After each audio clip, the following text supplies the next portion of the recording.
Episode 21.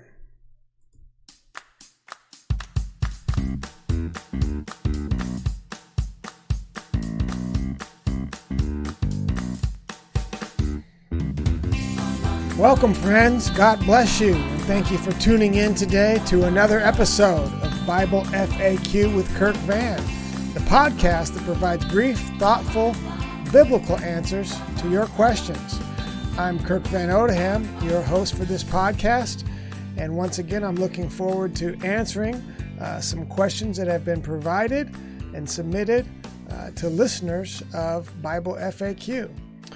So I want to get right into some questions for today in just a moment. I have at least one we'll cover, and if time permits, I might try to tackle the second one today as well. Before I start out, as always, I want to remind you and invite you to submit your own question to be addressed on future episodes of the podcast.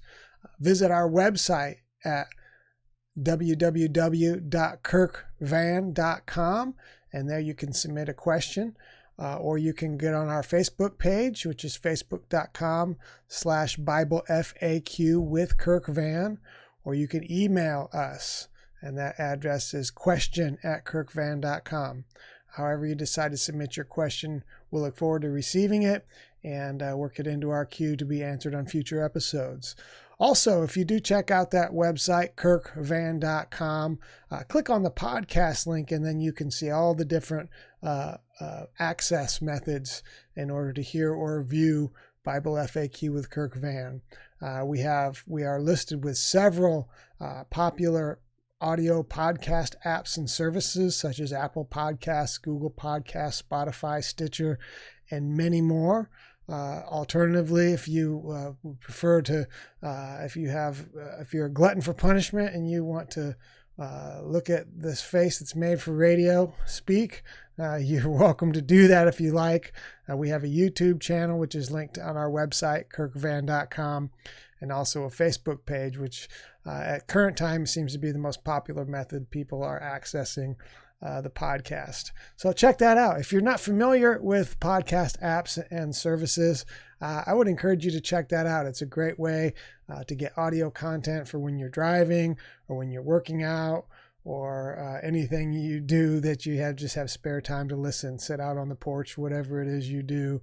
And podcasts are a very popular form of information, and there's a lot of great ones out there. And I just thank you for all who listen to this podcast. So I want to get to my first question for today. And this question was submitted by Bill from South Bend, Indiana. Bill submitted this question through our website. And first, I want to thank Bill for listening to the podcast. He's been a supporter and a listener since the very beginning, and just been encouraging in sending a few questions now.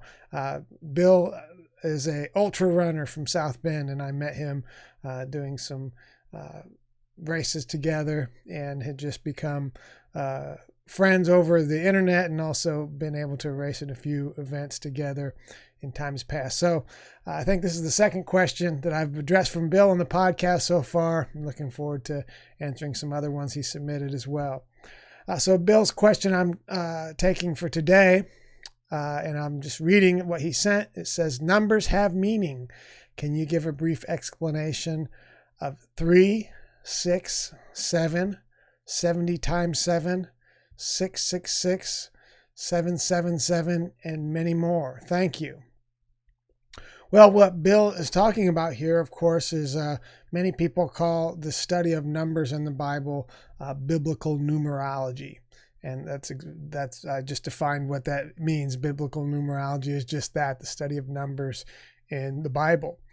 And so I'm well aware that there are some people that attach great spiritual importance to the numbers that appear in the Bible. My view is that the Bible certainly seems to attach significance to certain numbers. There appears to be a few that are repeated with some regularity, so we need to pay attention to those to be sure. In some cases, a pattern or theme to these certain numbers seems to be really evident. So again, we need to pay attention to those. But in many cases, I believe that some people, and I'm not, I'm not pointing any fingers at anybody in particular, but in many cases, a number is simply a number and doesn't really need to have any deeper spiritual meaning.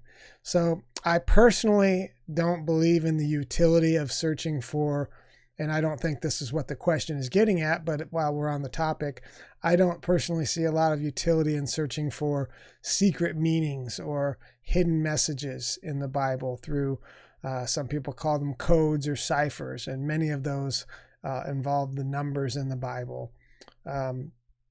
For example, some throughout history have assigned numeric values to every letter in the ancient alphabets of Hebrew and Greek, in particular the original languages of the Bible, and then they use that to assign values and meanings to words to try to gain a deeper understanding or some type of hidden meaning.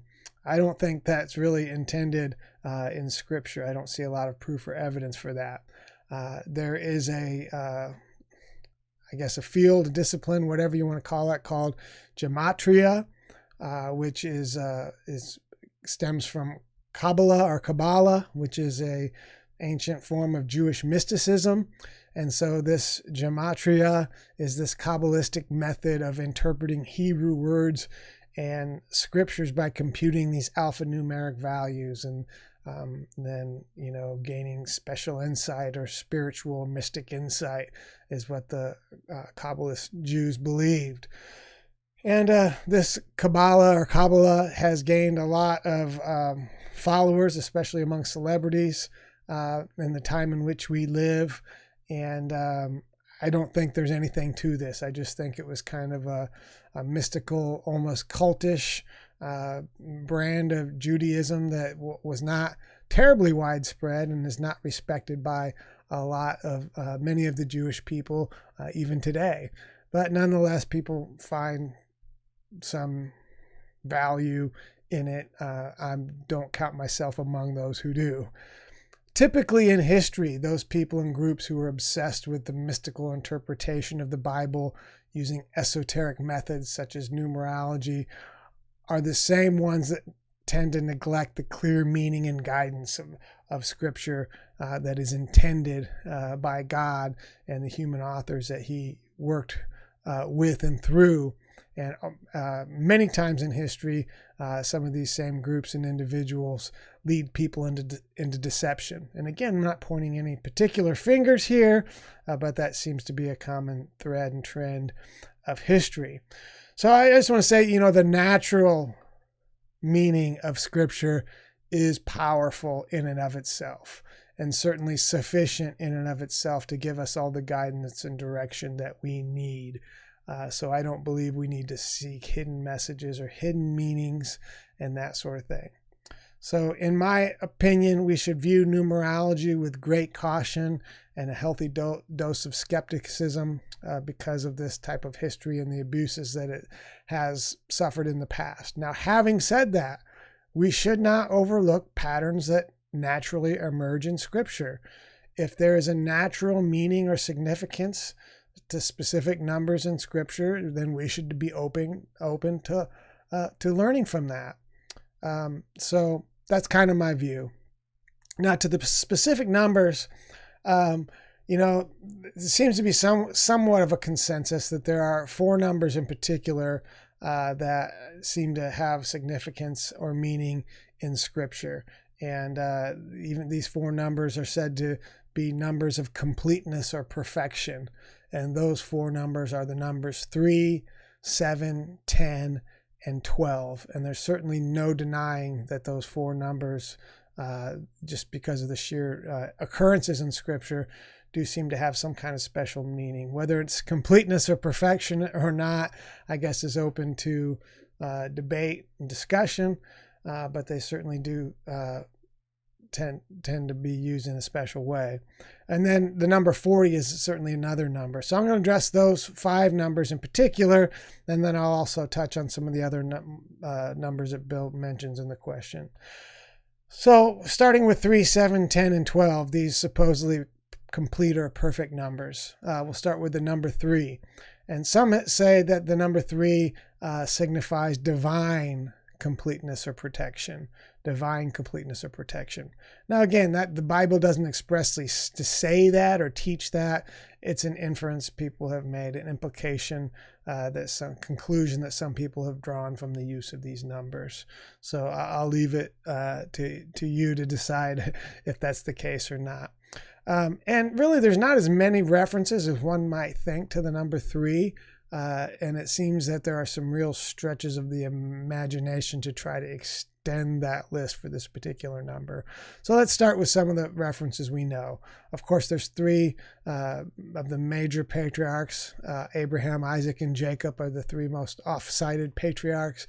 The God of Abraham, Isaac, and Jacob, for example. There's 3 pilgrimage feasts in the Old Testament law, that of Passover, Pentecost, or weeks, and tabernacles. These were the 3 feasts that every able-bodied, financially capable Jewish male was required to attend in Jerusalem and appear before God at the temple.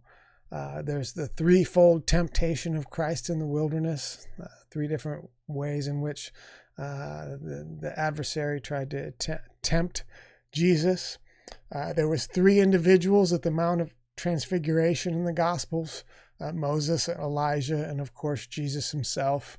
Some saying that Moses represented the law, Elijah represented the prophets, and Jesus represented the replacement of both, if you will. Jesus' resurrection took place after 3 days in the grave. There's 3 gifts of grace, faith, hope, and love, that seem to have special significance and meaning in the epistles of Paul. And those are the primary references. Of course, many people in Christianity who are Trinitarian believe that in 3 persons in a Godhead. I do not count myself among those who believe in Trinity as a biblical concept. I think it's more of a historical doctrine, not expressly taught in Scripture. But I would concur that there are 3 primary manifestations of God. That is 3 primary ways in which God has revealed himself to humanity. We often use the phrase Father in creation, Son in redemption, Spirit in regeneration. Now, those aren't the only 3 manifestations of God in Scripture, but they seem to be the 3 primary, the 3 main ones. So I will go along with that, although I am not a proponent of the Trinity per se, not in the way it's generally understood. Other references I've read seem to be a bit of a stretch, and I think primarily because of the preponderance of Trinity believers in Christianity, they want to look for much more evidence to show that 3 is this really significant number in Scripture. So you see a lot of real stretches to try to push this issue, and I just don't think are all that significant. I'm sure I've missed some, but that's the number 3. I'll try to move on quickly here. Number 7 in Scripture. Some say this is, as 3 was the divine completeness or perfection, they say number 7 is a spiritual completeness or perfection. I don't know how exactly we divide or define those differently, but that's what some say. And of course, there's 7 days of creation. Creation took place in 6 days, and then the 7th day God rested. The 7th day, of course, is the Sabbath in the Old Testament. Those who follow dispensationalism, this was popularized by ministers such as Schofield and Dake, believe there's 7 dispensations that God dealt with humanity. In my humble opinion, I'm not a real big fan of dispensationalism. I definitely see there's 6 different eras in which God dealt with individuals, and by my count there actually are 7. I never realized that, but I'll go with before the fall, the paradise, if you will, the Edenic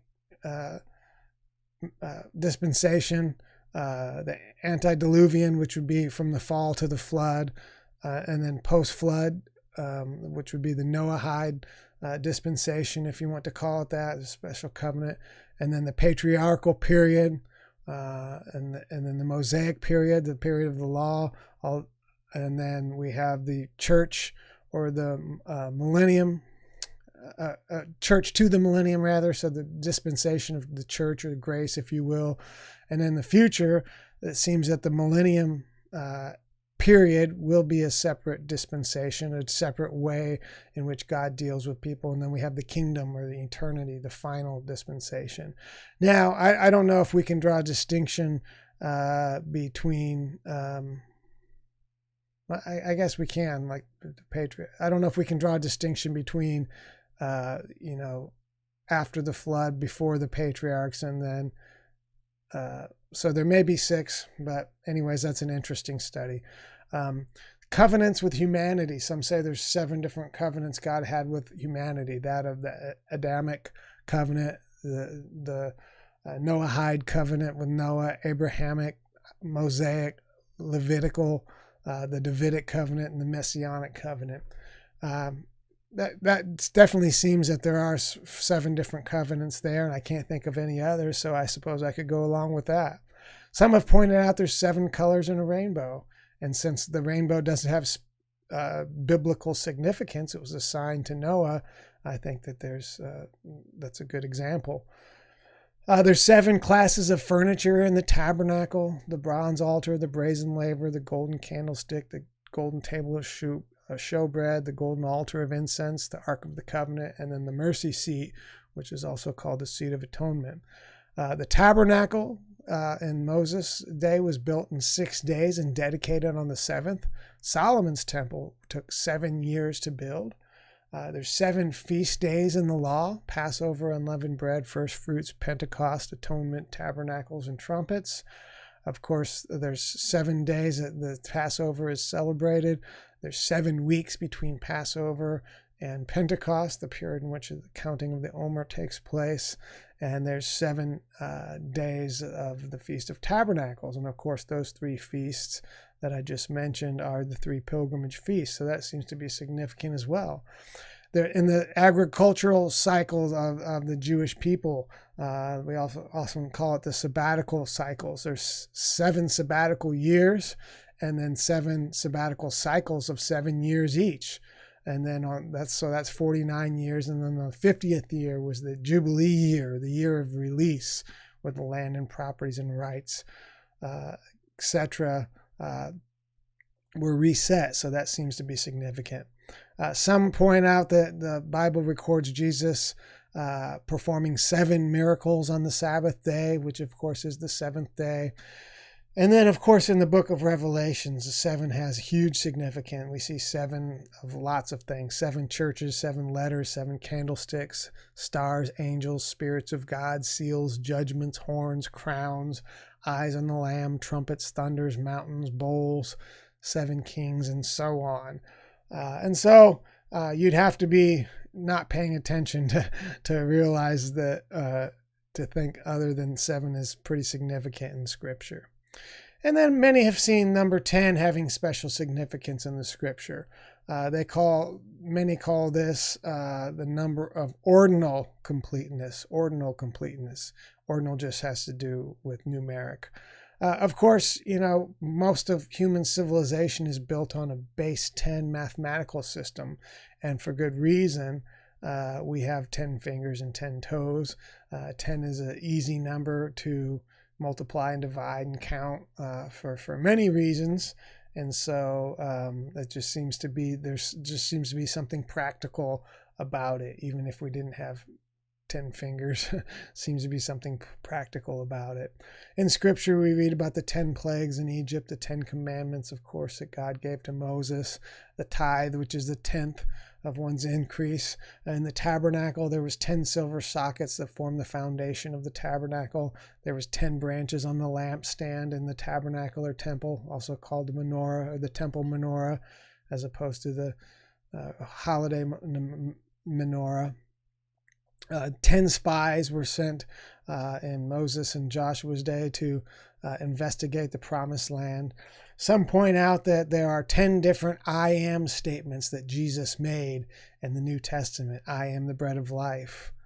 I am the bread which came down from heaven. I am the living bread. I am the light of the world. I am the one who bears witness of myself. I am the door of the sheep. I am the good shepherd. I am the resurrection and the life.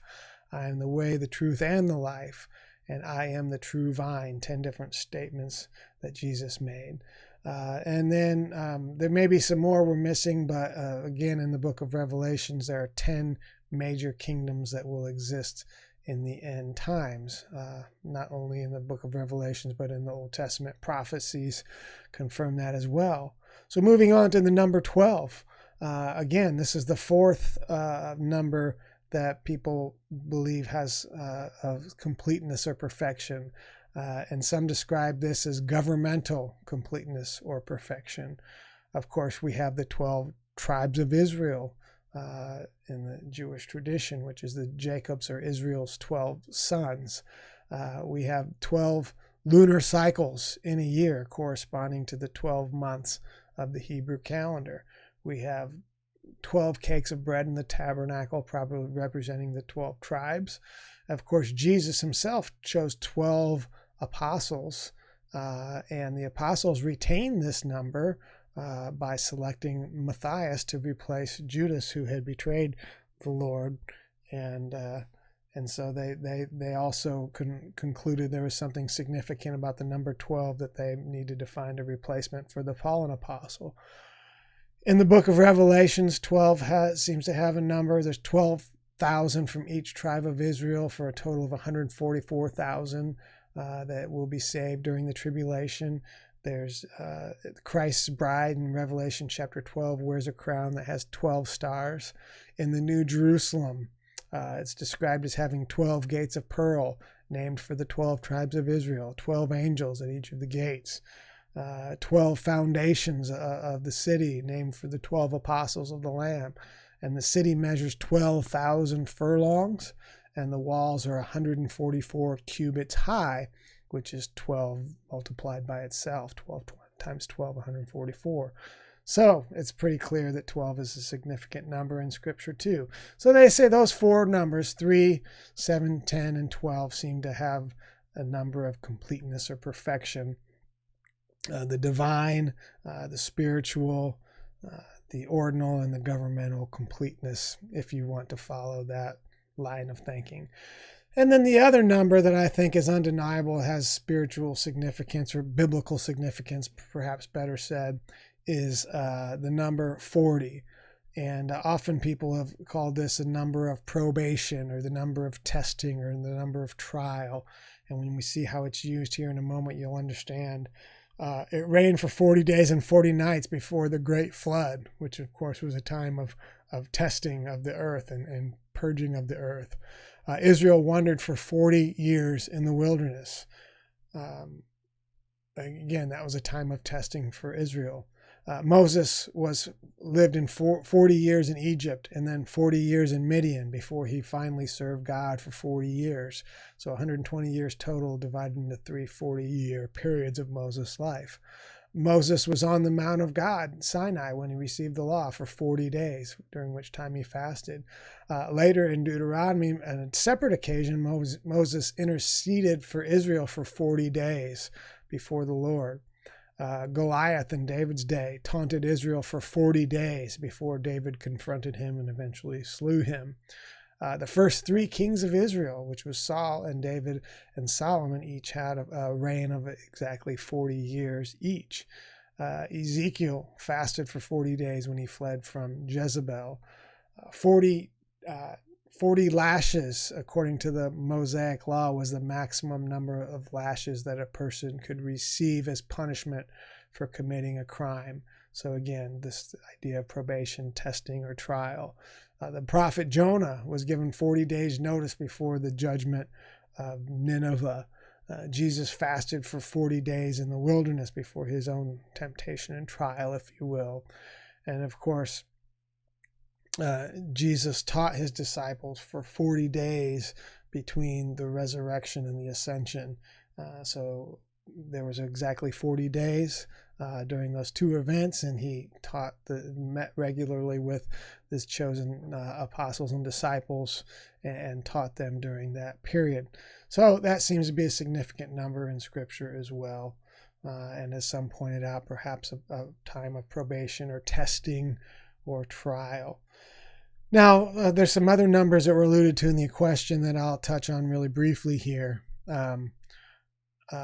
First, the number 70 times 7 was mentioned in the question. The only reference, and of course this is a famous one, a popular one that I know of in Scripture, is 70 times 70, is from Matthew chapter 18, and I'll read verse 21. Then came Peter to him and said, Lord, how oft shall my brother sin against me and I forgive him? Till 7 times? Jesus said unto him, I say unto thee, I say not unto thee until 7 times, but until 70 times 7. So we could go on and on about this, but I'll try to make it brief. Most Bible commentators have concluded that Jesus was simply playing off the question of Peter and was not defining a specific number. Peter was the one that asked if it's 7 times. He said, no, 70 times 7. So, of course, that would be 490 if you do the math. I don't think he was pointing to a specific number. I think Jesus was more using a literary device, playing off of the question of Peter, to pointing out the absurdity of keeping track of a number of how many times you should forgive someone. In other words, there should be no limit. And this exchange is followed by the parable of the unforgiving servant, which has the basic lesson and meaning of considering the enormous debt of sin that we have been forgiven by God. We should be eager to forgive those who sin against us as many times as necessary.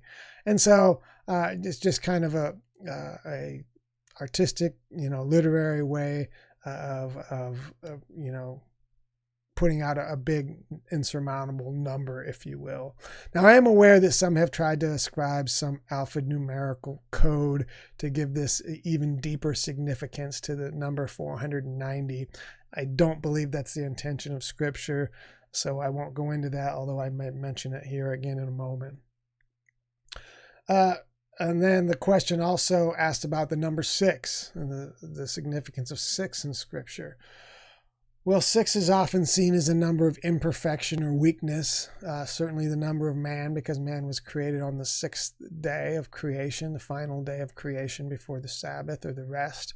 So sometimes synonymous or inferring of man's fallen nature or propensity to be evil or wicked even.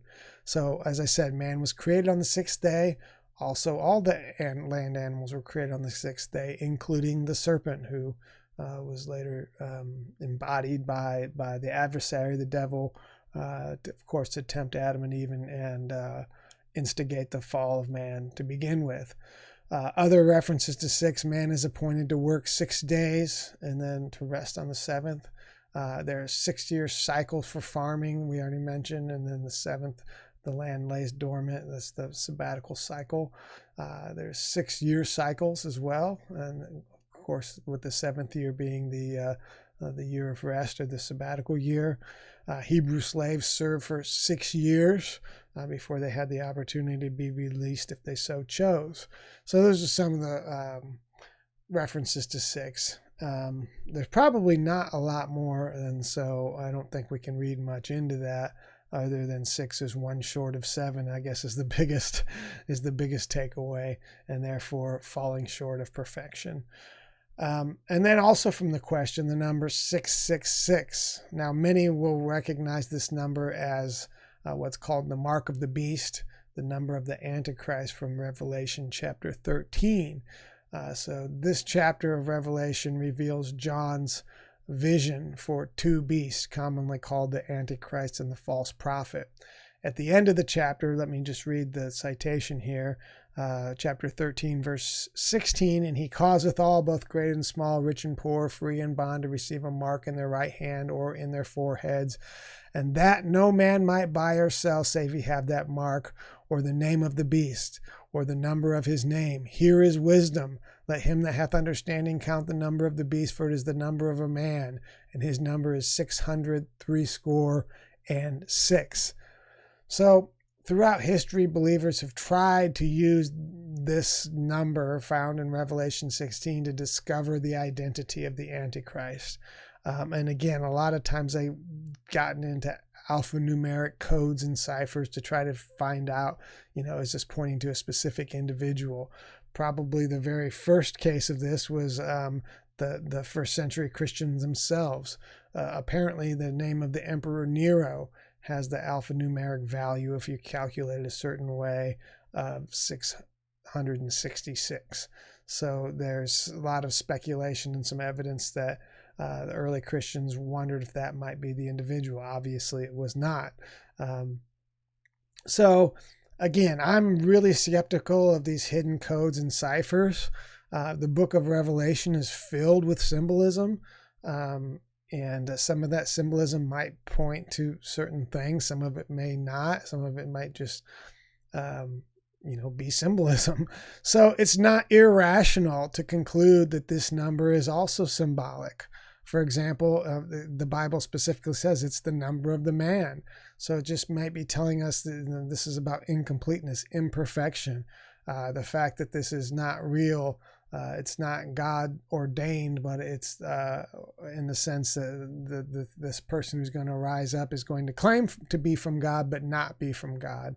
So being that 6 is a number of incompleteness, imperfection, it's not hard to imagine a combination of 3 6s representing something like religion and government and economics all rolled into one world system, which certainly does seem to be implied by the prophetic writings of the Old Testament and the book of Revelations in the New Testament. Now, it may point to a specific individual at some point in time. I've read even more modern hypothesis about who the Antichrist might be. I remember reading a book back in the 80s when I was a new Christian, and this person was a reputable source as far as I'm concerned, and made several predictions who the Antichrist may have been based on this type of reasoning. And of course, most of those people are dead and gone now, so that didn't work out. I'm not saying it's impossible that this number can help us identify an individual. I'm just saying it's not necessary. It's not necessarily the case. It could be something, as I pointed out, just to point out the incompleteness, imperfection, a combination of different roles, such as religion, government, economics, or some other thing that seems to be pointed at in Scripture. And this is highly controversially, heavily debated. I don't know that anyone knows for sure. I've read a lot of interesting theories, but I don't know if any of them have, undeniable evidence attached to them. So intriguing and interesting, but something we ought to approach with a bit of skepticism, I guess I would say personally. Also from the question was the number 777.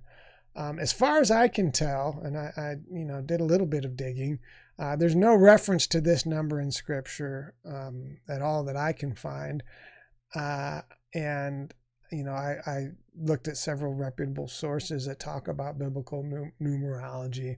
So it seems to be an extra biblical idea, if you will, simply a contrast between 666. Now, some have suggested that it, again, people who believe in the Trinity have suggested that it represents the threefold perfection of the Trinity. Well, I don't believe that the Trinity is a biblical doctrine. It's not substantial. It's historically came about later, and so this understanding also came about later, and not everybody who subscribes to the Trinity even subscribes to that. So I'm not convinced there's any special significance to this, but it's just an extension of the idea of 666 being the number of the Antichrist, so therefore 777 has to be related to God in some special way, even though the Bible doesn't say that specifically. So in conclusion for this question, and I think in conclusion for this podcast as well, because we're coming up on a good time to wrap things up here, while there are a few numbers that are repeated frequently and therefore seem to hold significance in Scripture, such as 3, 7, 10, and 12, these so-called numbers of completion or perfection, the number 40, trial or probation, those do seem to be frequently used enough that they do hold some significance. So I guess it's really up to us to determine or to investigate what the significance may be. I don't think it's an overwhelming spiritual necessity to grasp this strongly, but it's interesting to track the occurrences of these numbers, to look for the patterns, and to discuss, what we may be able to learn from them. I don't know that we can learn a whole lot much more from them than what I already covered. But as I mentioned, we must be careful that we don't ascribe too much meaning to these numbers. That is, we don't want to manufacture meaning to these numbers that is not intended by Scripture and does not naturally come out of the study of Scripture. So most of these codes that I've mentioned, that some people say seem to hold significance, are most likely, in most cases, coincidental. I mentioned these codes or these ciphers. And for example, I briefly mentioned, I'll just give you a quick example here before I wrap this up. I briefly mentioned the number 490, 70 times 7. Well, there's somebody say, well, that must have some special significance. So I read one individual who he wrote that the Hebrew word tamim, which means complete or perfect or finished, has the alphanumeric value of 490. And so what Jesus was saying by 70 times 7 is that he was intimating something about completeness or perfection or finished. Well, I was curious about that, so I did a little bit more digging on numerology, and I discovered there's nearly 100 words in Hebrew, just in the Old Testament alone, that have an alphanumeric value of 490.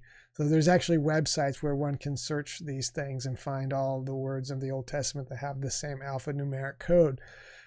Among them, Greek and Hebrew, but the vast majority of them were Hebrew, a handful were Greek.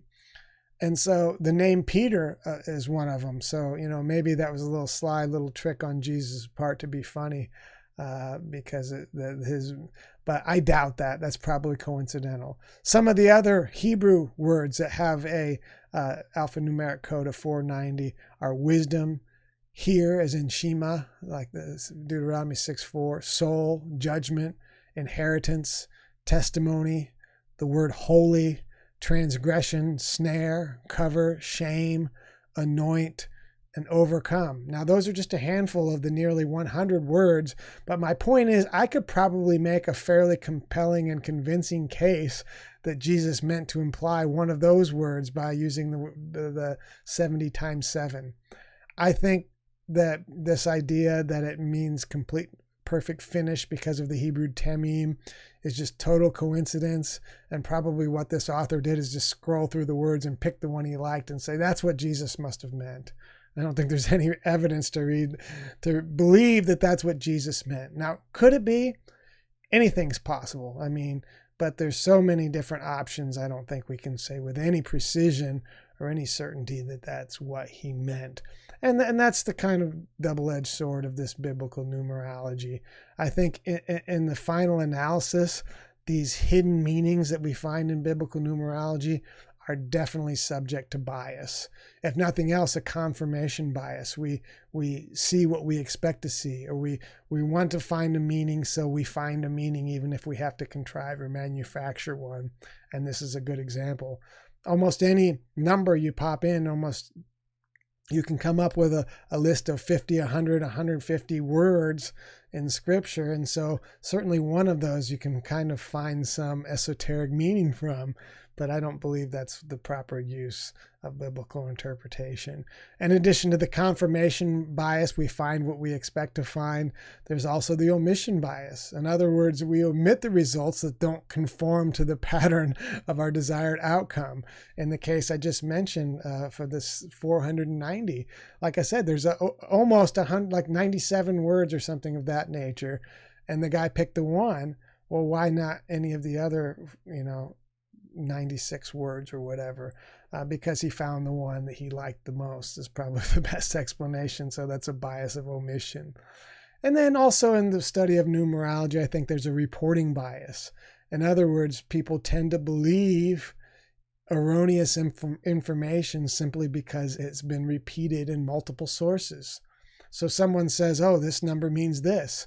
Someone else likes that. They put it in their book or their blog or their sermon or whatever. And then eventually it circulates among enough people that it becomes common knowledge, when in fact, it was just something that was kind of, questionable to begin with. And I think we see that not just in numerology, but in a lot of these spiritual meanings of certain scriptures and all that just don't arrive naturally out of the text. So, as I said before, often a number is just a number, but we should be concerned with understanding the intended natural meaning of scriptures, numbers included. And as I said before, that doesn't mean we should be careful not to overlook if numbers do have special significance and meaning, and we should try to discern what the Bible might be trying to teach us. And I think these numbers of 3, 7, 10, and 12 and 40 are good examples. They obviously are used with such frequency that it can't be coincidental. I don't know that there's a deep, powerful, life-changing spiritual significance to that, but yet there is a meaning there, and it's one that we can learn from and aid in our understanding of Scripture, if nothing else. So I hope that answers the question, Bill. I don't know if it is the answer you're looking for. That's my take, and others certainly have their own views of biblical numerology. They're different to mine, and I guess we all just need to decide for ourselves what the best use of this particular discipline is. So once again, thank you for the question, and thanks to everyone who listened to this episode. As always, I appreciate so much all those who take the time to check out Bible FAQ. Well, that's all the time we'll take for today. So until next time, the Lord bless thee and keep thee. The Lord make his face to shine upon thee and be gracious unto thee. The Lord lift up his countenance upon thee and give thee peace. Thanks again for listening. Goodbye for now.